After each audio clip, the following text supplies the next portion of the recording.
कक्षा 9 विषय हिंदी काव्यखंड पाठ 2 वाक।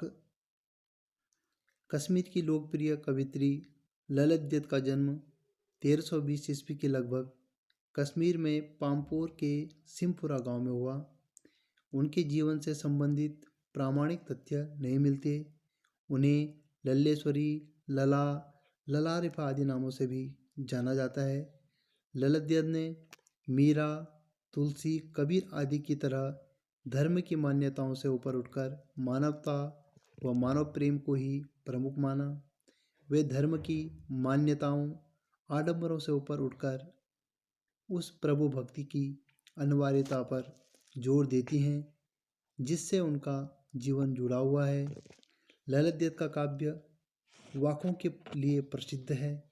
उन्होंने अपनी रचनाओं में आम जनता की सरल भाषा का प्रयोग किया है, इसलिए उन्हें आधुनिक कश्मीरी भाषा का प्रमुख आधार माना जाता है।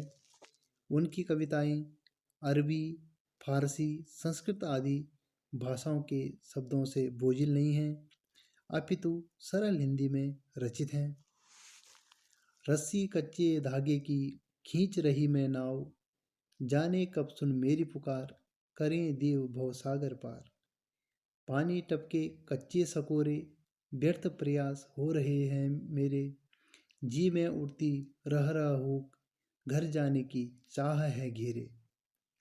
कवित्री कहती हैं कि हे परमात्मा, मैं जिस जीवन रूपी नाव से इस सांसारिक सागर को पार करने का प्रयास कर रही हूँ और जीवन रूपी नाव को जिस प्राण रूपी रस्सी से खींच रही हूँ वह अत्यंत क्षीण, कमजोर कच्चे धागे की है।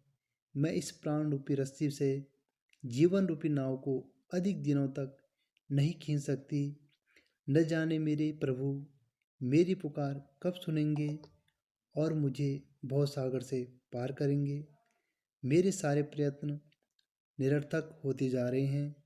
यदि प्राण बचाने के लिए एकमात्र सहारा जल उपलब्ध है भी तो मेरे पास यह शरीर रूपी कच्चा सकोरा है जिसमें पानी अधिक देर तक नहीं टिकता, रिस जाता है। अपने प्रभु से मिलने के मेरे सभी प्रयास व्यर्थ हो रहे हैं। मेरे हृदय में रह रह कर तीव्र तड़प उठती है कि मैं कब अपने प्रभु से मिलूंगी। मुझे घर जाने की चाह ने घेरा हुआ है। आपसे मिलन हेतु मेरी वेदना दिन प्रतिदिन बढ़ती ही जा रही है। अतः हे परमात्मा, मुझे इस भवसागर से पार कीजिए।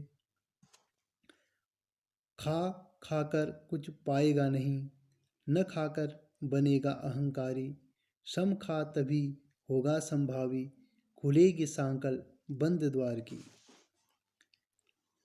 कवित्री कहती हैं कि हे मनुष्य, तुझे भोग में लिप्त होकर कुछ भी प्राप्त नहीं होगा। भोग और संन्यास दोनों मनुष्य को राग द्वेषी बनाते हैं जिससे परमात्मा मिलन के सारे द्वार बंद हो जाते हैं। यदि मनुष्य भोग त्याग कर वैरागी हो जाएगा तो तंत्र साधनाएं उसे अहंकारी बना देगी, क्योंकि उसे लगेगा कि वह परमात्मा से श्रेष्ठ हो चुका है। कवित्री कहती हैं कि भोग और वैराग्य के मध्य एक मार्ग और है जो इंद्रियों को नियंत्रित एवं संयमित रखने से प्राप्त होता है। यह मार्ग है समानता का।